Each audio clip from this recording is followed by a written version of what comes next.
પરથી સમાચાર મળી રહ્યા છે, જ્યાં પશુ દવાખાનામાં એક્સપાયરી દવાઓ અંગે વિવાદ થયો। દવાખાનામાં એક્સપાયરી દવા હોવાનો જીવદયા પ્રેમીઓનો છે આક્ષેપ। દવાખાનામાંથી મળી 7 થી 8 એક્સપાયરી દવાઓની બોટલ મળી હોવાનો દાવો। મુખ્ય પશુપાલન અધિકારી પર ગેરરીતિ આચરવાનો લાગ્યો આરોપ। 1.5 વર્ષ પહેલા आज પશુપાલન હોસ્પિટલ ખાતે એક મોટા પ્રમાણની અંદર દવાઓ પકડાઈ હતી અને આ જ માહિતીની આધારે ગઈકાલે સાંજે 5:30 કલાકે અમો 3 ભાઈઓ અમે હોસ્પિટલની અંદર ગયા તો ડ્રેસિંગ ટેબલ ઉપર દવાની સાથે છેડછાડ કરેલી દવાઓની બોટલ પકડાઈ।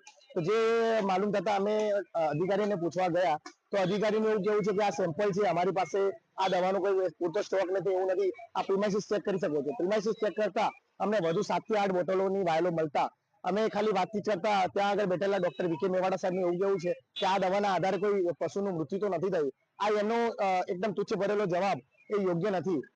તો જીવદયા પ્રેમીઓના આક્ષેપને ફગાવતા પશુપાલન અધિકારી સરકારી દવાખાનામાં એક્સપાયરી દવાનો ઉપયોગ થતો નથી તેવું ડોક્ટર સોનલ ચૌધરીનું નિવેદન સામે આવ્યું।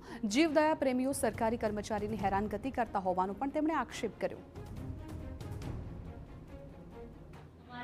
સરકારી દવા નથી, આ કોઈ પ્રાઇવેટ પશુપાલક લાવ્યો હશે અને એને નાખી હશે, કંપની ત્યાંથી લઈને આવે એ બી મને ખબર નથી। અને એક બીજી દવા અને અચાનક એમાંથી એક બીજા ભાઈ હતા કે જે ડાયરેક્ટ મેડિસિનમાં ઘૂસી અને બધું ડાયરેક્ટ જ ચેક કરવા માંડે અને દવાખાનાના પરિસરમાં જેમ તેમ આવીને બધું ચેકિંગ કરે છે અને એમાંથી એમને ડસ્ટબિનમાંથી બીજી દવા મળે છે। તો હવે દવાનું એવું હોય કે મલ્ટિપલ પ્રિકિંગ ના થતા હોય, એકવાર વાપરીને પછી બીજી દવા હોય કે જે થ્રો કરી દેવી પડતી હોય અમારે, તો આમાં કોઈ એક્સપાયરી દવાનું કશું બી મામલો છે નહીં।